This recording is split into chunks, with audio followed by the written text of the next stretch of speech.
ওয়াকফ আইনের প্রতিবাদে এই মুহূর্তে বাসন্তী হাইওয়েতে তুমুল উত্তেজনা।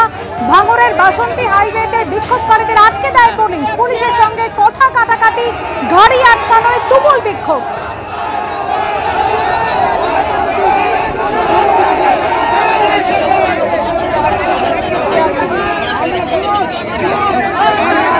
সরাসরি চলে যাবো আমাদের প্রতিনিধি হিন্দল দে এই মুহূর্তে রয়েছেন আমাদের সঙ্গে। হিন্দল, কিছুক্ষণ আগে অবরোধকারীদের আটকে দিয়েছিল পুলিশ, কি অবস্থা এই মুহূর্তে? দেখো, এখনো পর্যন্ত কিন্তু বাসন্তী হাইওয়ে বৈরামপুরের মধ্যে কিন্তু উত্তেজনা রয়েছে। তুমি দেখতেই পাচ্ছ, যারা কলকাতামুখী ছিলেন অর্থাৎ কিনা আইএসএফ এর কর্মী সমর্থকরা যারা কিন্তু এই ওয়াকফ বিলের প্রতিবাদে সেই মিছিলে সামিল হওয়ার জন্য যাচ্ছিলেন, সেই সময় তাদেরকে কিন্তু আটকে দেওয়া হয় কলকাতা পুলিশের তরফ থেকে। কলকাতা পুলিশের ইস্ট ডিভিশন এবং ভাঙড় ডিভিশনের বিশাল সংখ্যক পুলিশ তাদেরকে আটকে দেয় এবং তারপরেই পরিস্থিতি কিন্তু একেবারে নিয়ন্ত্রণের বাইরে যেতে শুরু করে। যে চিত্র এখনো পর্যন্ত দেখা যাচ্ছে যে প্রচুর কর্মী সমর্থক তারা রাস্তায় এখনো পর্যন্ত ভিড় করে রয়েছেন এবং একের পর এক গাড়ি কিন্তু দাঁড়িয়ে রয়েছে। এবং শুধু তাই নয়, পরিস্থিতি এমন একটা পর্যায়ে পৌঁছয় যে এই কর্মী সমর্থকদের উপরে লাঠিচার্জ করতে পুলিশ বাধ্য হয়, পুলিশের সঙ্গে বাকবিতণ্ডা সূত্রপাত হয় এবং তারপরে সেই সময় ছবি দেখাবো।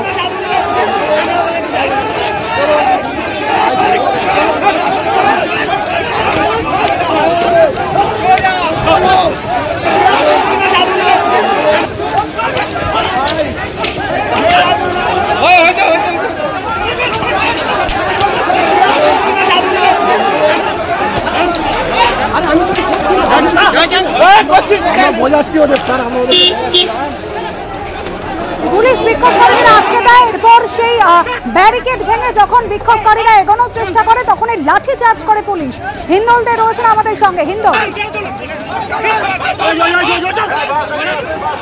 একেবারে সেই লাঠিচার্জের পরিস্থিতি তৈরি হয়, ব্যাপক লাঠিচার্জ হয় এই বৈরামপুরে এবং ইট পাটকেল ছোড়াও হয় এবং তাতেই কিন্তু বেশ কয়েকজন আহত হয়েছে। তুমি দেখতে পাচ্ছ ডিসিইডি আরিশ বিড়ালের নেতৃত্বে ইস্ট ডিভিশনের বিশাল সংখ্যক পুলিশ তারা কিন্তু মাইকিং করছে। আমাকে শোনাবো, পুলিশের তরফ থেকে কিন্তু মাইকিং করে বিক্ষোভকারীদেরকে এখান থেকে সরে যাওয়ার জন্য বলা হচ্ছে।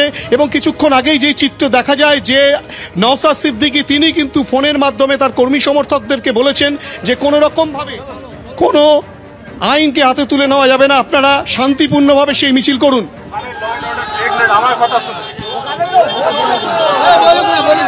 পারমিশন হয়নি, সেই জন্য আপনি যেতে পারবেন না। আপনাদের যে লিডার আছেন উনি মাইকে করে বলে দিয়েছেন যে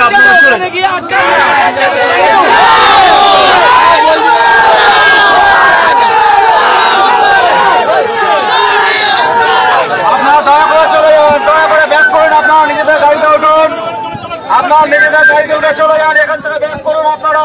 ঠিক এভাবেই কিন্তু ফিরে যাওয়ার জন্য বলা হচ্ছে পুলিশের তরফ থেকে। বিশাল সংখ্যক পুলিশ রয়েছে এবং যে উত্তেজনা সূত্রপাত সকাল থেকে, যেটা দেখা যাচ্ছে যে দফায় দফায় উত্তেজনা, ব্যারিকেড ভেঙে এগোনোর চেষ্টা, পুলিশের লাঠিচার্জ, তাতে বেশ কয়েকজন আহত, ইটপাটকেল ছোড়া, সমস্ত বিষয় কিন্তু এই ঘটনা একের পর এক ঘটে চলেছে। এখনো পর্যন্ত কিন্তু যে পরিস্থিতি, সেই পরিস্থিতি সম্পূর্ণ কিন্তু স্বাভাবিক পর্যায়ে আসেনি এবং যারা সেই কলকাতামুখী ছিলেন তাদেরকে কিন্তু পুলিশের তরফ থেকে বৈরামপুরে মোড়ের কাছে ব্যারিকেড দিয়ে আটকে দেওয়া হয় এবং যাতে কোনো ভাবেই কোনো বিশৃঙ্খলা তৈরি না হয় সেই পরিস্থিতিকে সামাল দেওয়ার চেষ্টা চালানো হলেও পুলিশের সঙ্গে কিন্তু সংঘাতে জড়িয়ে পড়ে সেই বিক্ষোভকারীরা। তারা তাদের গার্ডরেল ভেঙে যখন এগোনোর চেষ্টা করেন পুলিশ তখন লাঠিচার্জ করে, পাল্টা ইট পাটকেলও ছোড়া হয়, সেই পরিস্থিতিও তৈরি হয়। ইতিমধ্যেই কিন্তু সেই কর্মী সমর্থকেরা তারা কিন্তু কলকাতামুখী হওয়ার জন্য কিন্তু তারা প্রস্তুত। যদিও ইতিমধ্যেই নওশাদ সিদ্দিকী যেটা ফোনে বার্তা দেন কর্মী সমর্থকদেরকে যে কোনো রকমভাবে আইন হাতে তুলে নেবেন না, পুলিশের সঙ্গে কোনো সংঘাতে যাবেন না, সেই বিষয়টাও আমরা দেখতে পাই যে রীতিমতো ফোন করেন তিনি এবং সেই ফোনের মাধ্যমে, সেটা মাইকের মাধ্যমে কিন্তু শোনানো হয়। তারপর আমরা দেখলাম যে পুলিশের তরফ থেকেও কিন্তু অনুরোধ করা হচ্ছে। প্রথমে নওশাদ সিদ্দিকী তিনি ফোনের মাধ্যমে তার সমর্থকদের অনুরোধ করেন যাতে তারা ফিরে যান, আইন শৃঙ্খলা পরিস্থিতি বজায় রাখেন। এরপর পুলিশের তরফ থেকে অনুরোধ করা হয় যাতে অবরোধকারীরা বাসন্তী হাইওয়ে থেকে চলে যান।